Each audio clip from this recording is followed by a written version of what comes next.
If the perspective warp option in Photoshop is grayed out or disabled, don't worry. This is often caused by a simple setting that can be fixed in just a few clicks. Start by selecting your image layer, then click Edit from the top menu. If you notice that perspective warp is unavailable, go back to Edit and choose Preferences, Performance. In the performance settings, look for the Use Graphics Processor option.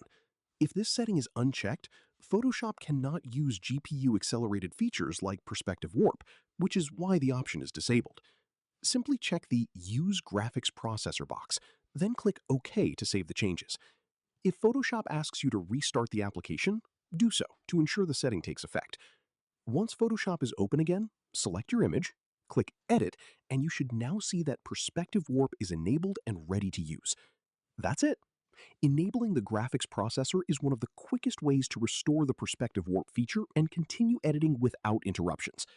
Thanks for following this tutorial, and be sure to check out more Photoshop tips and tricks to get the most out of Adobe Photoshop.